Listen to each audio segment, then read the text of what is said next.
Hey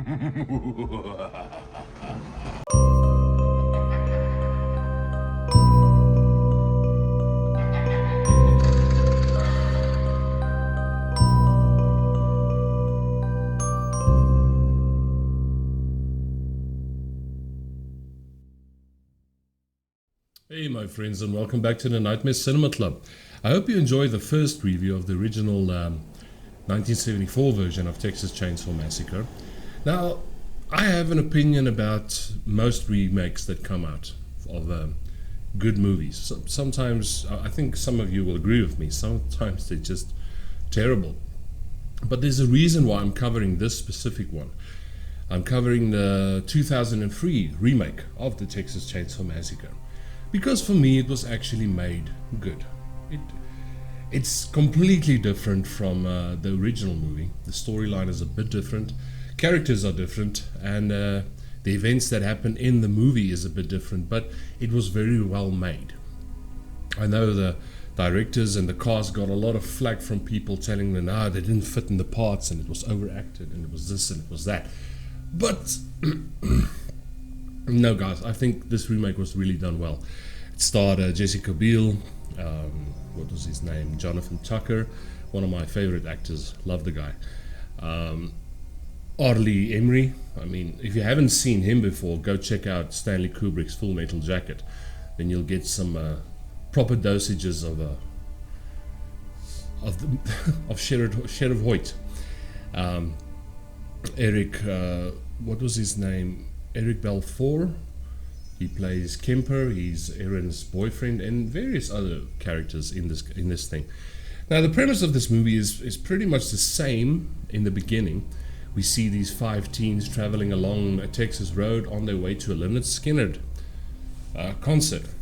Yeah, and they, typical young people, happy-go-lucky, no worries in the world, and but instead of picking up a deranged hitchhiker like we saw in the original movie, they pick up a very disorientated, very scared young lady. And she's very non-responsive in the beginning of this thing. And she keeps on talking about the bad man.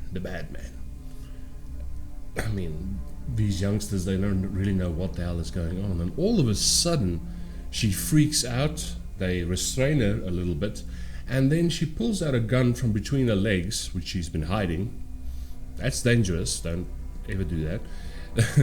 And she kills herself. Now, that's, I mean, I can imagine that must be a frightening thing to witness.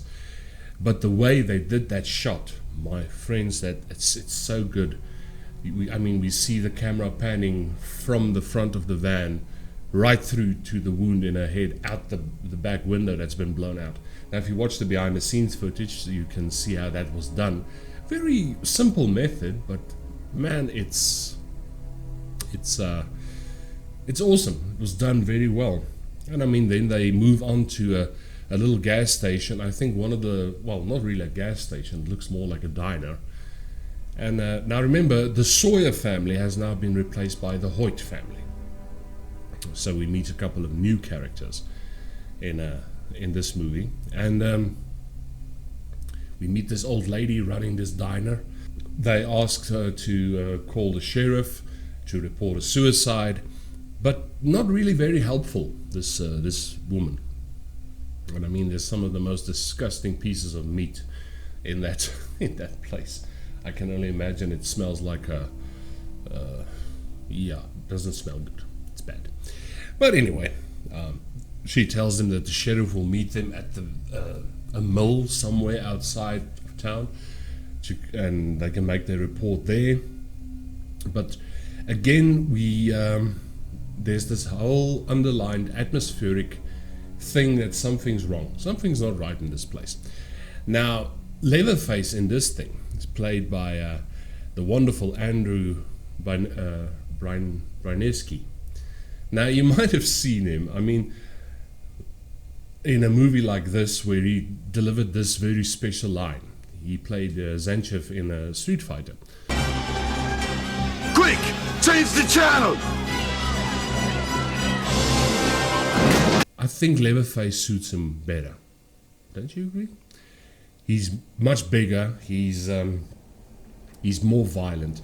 Now, what I was saying in the beginning, this movie is completely different from the original when it comes to violence, when it comes to viciousness, bloody. This thing is bloody as hell. There's no holding back. But I mean, it's been adjusted for, well, it was adjusted for a more mature audience, I guess. I like this remake. I mean, this movie was made on about a budget of about $10 million. And I think it made about 100 million back. So that's not a bad payday for these guys to do a remake. I mean, if you've seen the original movie, you know what's going to happen. The youngsters get killed left and right. I'm not going to spoil the complete movie for you. If you haven't seen it, you need to see this. But the good thing is that Erin, played by Jessica Biel, she does get away. And she does get a little bit of revenge on Leatherface. We see a little bit in the original, we see him cut open his leg when he falls down. But in this one, there's a little bit more injuries done to Leatherface. Let's just put it that way. I'll give you a hand if you want, Leatherface. But guys, this is one of the better remakes that I've ever seen. There's a lot of movies in the Texas Chainsaw Massacre franchise. There's a lot. The one that came out after this is called The Beginning. Now that shows where Leatherface came from, and it's kind of a prequel to this remake. The storyline jumps around after that quite a bit, but I would recommend seeing both. See this one, or see all three. See the original, the 1974 version. I would recommend seeing the remake of 2003, and then see the prequel that was made called The Beginning. I think that came out in 2006 or 7. I'm not sure about that.